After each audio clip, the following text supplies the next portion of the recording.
Hello viewers, मैं राजकुमार Soni, Indian navy retired, एक बार फिर से आप सबका अपने चैनल मिलिट्री एकेडमी में स्वागत करता हूं। व्यूवर्स, आज का हमारा टॉपिक बहुत इंटरेस्टिंग है। Air force adaptability test 2 group discussion और रीडिंग पैसेज के ऊपर हम बात करेंगे। और आज का हमारा टॉपिक है CAA। जी हाँ, पिछले वीडियो में हमने स्मार्टफोन के ऊपर बात किया था। इस वीडियो में हम सिटीजनशिप अमेंडमेंट एक्ट के ऊपर हम बात करेंगे।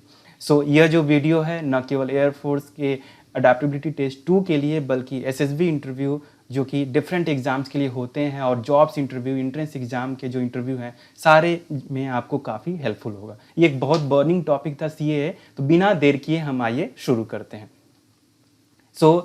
ये इसके पहले मैंने इस वीडियो के पहले ग्रुप डिस्कशन के ऊपर मैंने 2 वीडियो और अपलोड किए हैं। यहाँ पे लिंक लिखा हुआ है, आप उस वीडियो को देखेंगे तो यह वीडियो आपको और बेहतर तरीके से समझ में आएगा।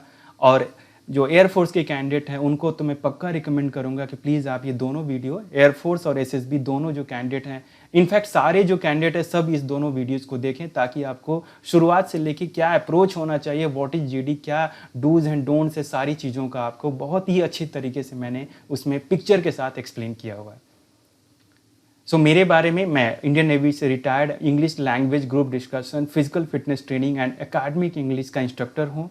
नेवी में 2004 से 2019 तक टीचिंग एक्सपीरियंस, जी हाँ, सर्विस में भी इंस्ट्रक्शन दी और रिटायरमेंट के बाद मेरी अपनी एकेडमी है, मिलिट्री एकेडमी बलिया, उत्तर प्रदेश में।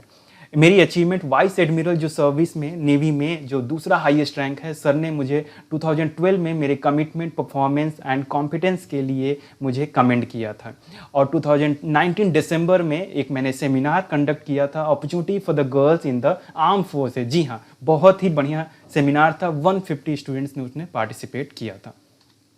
इस वीडियो का ऑब्जेक्टिव क्या है? जी हाँ, in a formal situation a candidate may have to express his views on citizenship amendment act 2019। This video will share information on the same topic and assist in getting qualified in the reading passage and group discussion. एक normal हम जानते हैं discussion में हमारे पास ये topic भी आ सकता है, CAA सिटीजनशिप अमेंडमेंट एक्ट, नागरिकता संशोधन अधिनियम, तो उस पर हमें अपने विचार व्यक्त करने पड़ सकते हैं।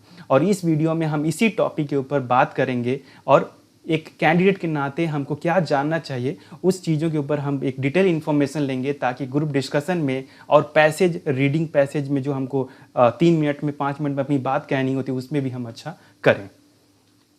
बिना देर किए ये देखिए, ये टॉपिक है। आपको जैसे हम जानते हैं एयरफोर्स में बेसिकली ऐसा होता है कि एक पेपर में आपको एक टॉपिक दे दिया जाता है और उसमें आपको 5 मिनट के बाद वो टॉपिक उनको लौटा के उसी टॉपिक के ऊपर आपको 3 मिनट अपनी बात, मेन पॉइंट कहना होता है और बाद में उस टॉपिक के ऊपर ग्रुप डिस्कशन करना होता है। सेम मैंने एयरफोर्स को फोकस करके बनाया है, तो ये इसके बारे में हम डिटेल में और आगे पैसेज में बात करेंगे। ये मैंने स्लाइड्स बनाए।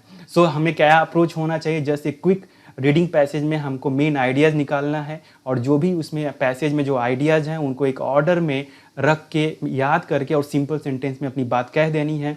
यदि टॉपिक का टाइटल है और पहला और अंतिम सेंटेंस हम पढ़ लेंगे तो हमको काफ़ी कुछ उसी से आइडिया लग जाता है अपनी बात को रखने के लिए। क्या नहीं करना है? जी हाँ, डिफ़िकल्ट वर्ड्स इसमें आएंगे तो उसको आपको समझने में बहुत ज़्यादा समय बर्बाद नहीं करना है। और रिमेंबर, इसमें एक एक क्वेश्चन नहीं पूछा जाएगा आपसे। This is not an unseen passage exercise, वो आप ध्यान देंगे। आपको मेन आइडिया और डिस्कशन के लिए कुछ कंटेंट चाहिए।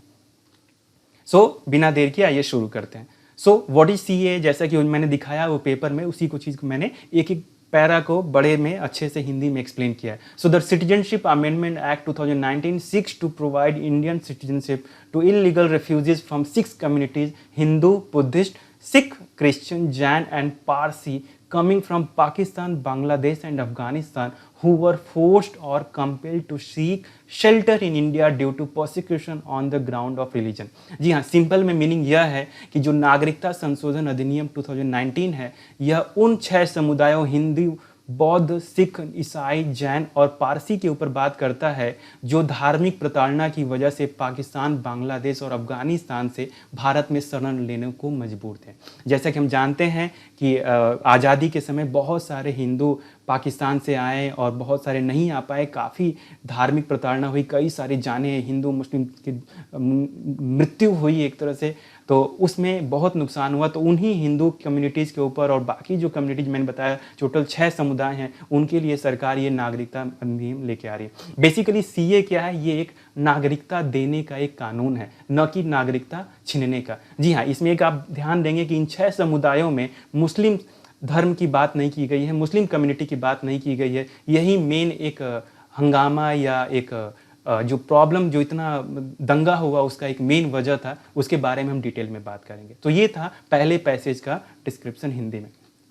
So illegal migrants can be imprisoned or deported under the different acts. These acts empower the central government to check residence of foreigners within India. जी, हम जानते हैं यदि कोई गैर कानूनी तरीके से आप रह रहे हैं किसी देश में, तो आपको या तो कैद दी जा सकती है, आपको देश से निकाला जा सकता है। तो ये जो अधिनियम है वो भारत के भीतर क्या करता है, गवर्नमेंट को एक पावर देता है, शक्ति देता है कि वह भारत में रह रहे विदेशियों के बारे में जांच पड़ताल करे और उनसे उनके दस्तावेज, डॉक्यूमेंटेशन, उनके प्रूफ मांगे।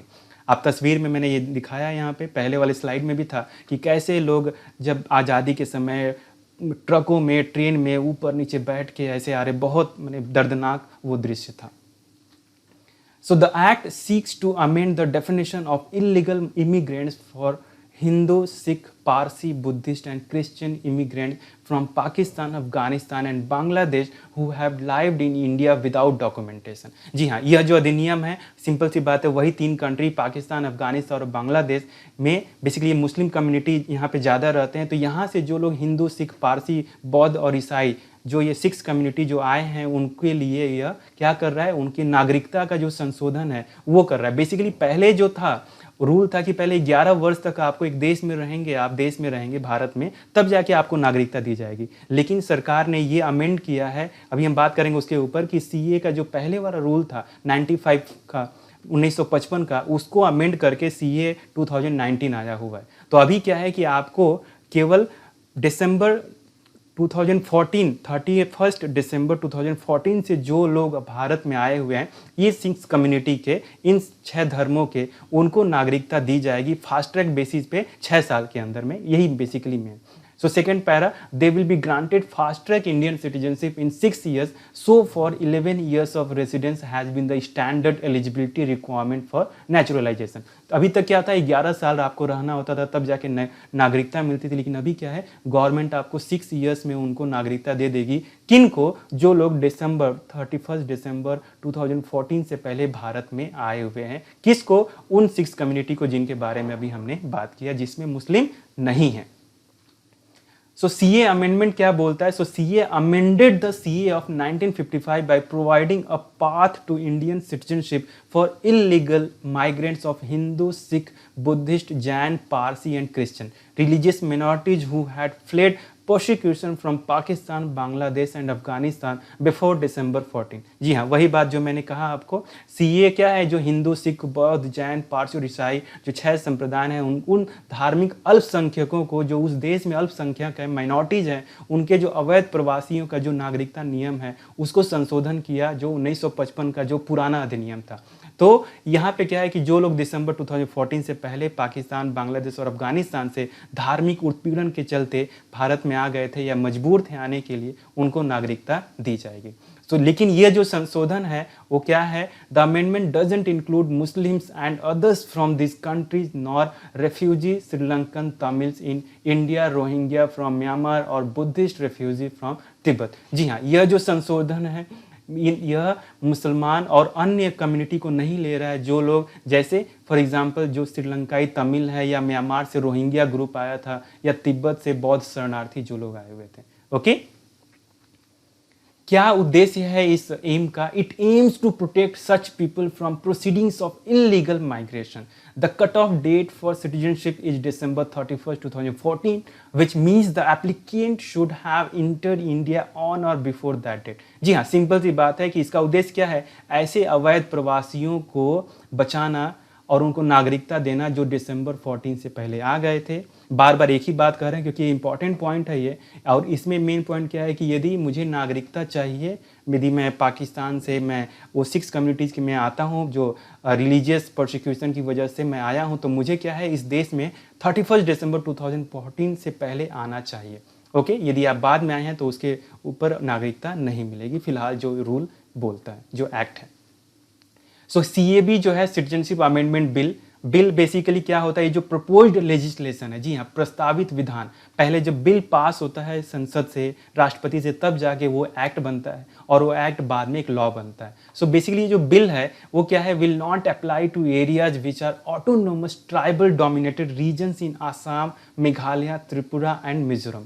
The bill will also not apply to states that have the inner line permit regime, that is Arunachal Pradesh, Nagaland and Mizoram. तो कहाँ पे ये CAB लागू नहीं होगा, सिटीजनशिप अमेंडमेंट बिल लागू नहीं होगा, वहाँ पे लागू नहीं होगा। कहाँ पे? असम, मेघालय, त्रिपुरा और मिजोरम में, जहाँ पे क्या है, ऑटोनोमस है, स्वायत्त आदिवासी बहुल क्षेत्र है। यह बिल उन राज्यों पर भी लागू नहीं होगा जिनके पास इनर लाइन परमिट शासन है। यहाँ पे दो चीज़ आप देखें, एक तो जो ऑटोनोमस, एक तो जो ये आदिवासी बहुल क्षेत्र है, ऑटोनोमस ट्राइबल एरिया, जहाँ पे ज़्यादा आदिवासी, एक तो बात ये हो गई जहाँ पे आप असम, मेघालय, त्रिपुरा और मिजोरम आते हैं, और एक दूसरे 3 स्टेट हैं जिनमें क्या है, इनर लाइन परमिट शासन है। जी हाँ, इनर लाइन परमिट शासन अरुणाचल प्रदेश और नागालैंड और मिजोरम में है। यहाँ पे होता है क्या है कि गवर्नमेंट आपको एक दस्तावेज देती है आपको उधर आते समय, हम डिटेल में बात करेंगे क्या। It is an official travel document issued by the concern state government to allow inward travel of an Indian citizen into a protected area for a limited period. It is obligatory for Indian citizens from outside those states to obtain a permit for entering into the protected state। बहुत simple सी बात है कि इन 3 राज्यों में, अरुणाचल प्रदेश, नागालैंड और मिजोरम में, यदि आपको रहना है, जाना है, आना है, तो वहाँ पे क्या है कि आपको ऑफिशियल ट्रैवल डॉक्यूमेंट वहाँ की गवर्नमेंट देती है। उसमें क्या होता है कि वो एक सीमित समय के लिए रहता है, सीमित एरिया में रहता है, ओके, और तब जाके आपको अनुमति मिलती है वहाँ के रहने के लिए, क्योंकि वहाँ पे एक ये इनर लाइन परमिट है, और उसके बिना आप रहेंगे तो आप इलीगली कहे जाएंगे। ओके, सो ये जो बिल है CA क्यों अपोज हो रहा था उसके बारे में हम देख लेते हैं। So this bill is opposed because it doesn't give citizenship to illegal migrants of Muslim community from these 3 countries, Pakistan, Afghanistan and Bangladesh. Muslims state that it violates the provisions of Article 14 of the Indian Constitution, which states that no discrimination be made with anyone based only on caste, religion, sex and place etc. जी हाँ, बहुत important बात है, लेकिन सच कहें तो इससे relevant नहीं है यहाँ पे जो इतना दंगा विद्रोह हुआ। तो इस बिल का क्या विरोध क्या कह रहे हैं मुस्लिम कम्युनिटी, कि यह जो 3 देशों से जो मुस्लिम समुदाय है उनको नागरिकता नहीं देता है। तो मुसलमानों का कहना है कि यह भारतीय संविधान के जो अनुच्छेद 14 है, जिसमें यह बात कही गई है कि किसी भी व्यक्ति के साथ उसके केवल जाति, धर्म, लिंग या स्थान के ऊपर भेदभाव नहीं किया जाएगा। ओके, सो मुसलमानों का कहना है कि धर्म के नाम पर हमको मतलब ये चीज़, ये बिल बनाया गया है जो कि संविधान 14 के खिलाफ है। सो यदि हमको पैसेज मिल गया और हमने ले लिया पैसेज, हमने रिटर्न कर दिया, तो मेन पॉइंट यदि हमसे कहा जाए तो सिंपल सी बात है, the citizenship amendment act 2019 seeks to provide Indian citizenship to illegal refugees. Very simple, they will be granted fast track Indian citizenship in 6 years। Very good. The cut off date for citizenship is December 31, 2014। जी हाँ, माफ कीजिए, यहाँ पे typing mistake है, 2014 है ये। Illegal migrants can be imprisoned और deported under the different act. Simple सी बात है कि इलीगल माइग्रेंट को हटाया जा सकता है। कट ऑफ डेट 31 दिसंबर 2014 है और फास्ट ट्रैक बेसिस पे 6 साल के अंदर नागरिकता दी जाएगी। और ये सिटीजनशिप अमेंडमेंट एक्ट क्या है, ये इलीगल रेफ्यूजीज को, शरणार्थियों को नागरिकता देने के लिए अधिनियम बनाया गया। सो CA amended the CA of 1955। जी हाँ, पुराना वाला जो CA था वो 1955 था, अभी 2019 है। अर्लियर क्या था, 11 years आपको रहना होता था, अब 6 years में ही आपको गवर्नमेंट फास्टैग बेसिस दे देगी, बशर्ते कि 31 दिसंबर 14 से पहले आप देश में आए हुए होने चाहिए। So CAB is not applicable in Assam, Meghalaya, Tripura, Mizoram और जो हमारे ये जो इनर लाइन परमिट जो डिस्ट्रिक्ट स्टेट थे, Arunachal Pradesh, Nagaland and Mizoram. So inner line permit क्या है, is a document issued by the government to allow inward travel into an area for a limited period of time. So this bill is opposed because it doesn't give citizenship to illegal migrants of Muslim community। जी हाँ, Muslim community को cover नहीं कर रहा है। सो viewers, thank you so much. I hope कि यह video आपने काफ़ी आपको इन्फॉर्मेटिव होगा और आपने कुछ जाना सीए के ऊपर और आपको डिस्कशन के लिए और पैसेज के ऊपर एक अच्छा कंटेंट मिला। यदि आपको वीडियो पसंद आए तो मेरे चैनल को सब्सक्राइब कीजिए। यदि सब्सक्राइब कर लिया है तो लाइक शेयर कमेंट करके मुझे और एनर्जी दीजिए। Thank you so much for watching. जय हिंद।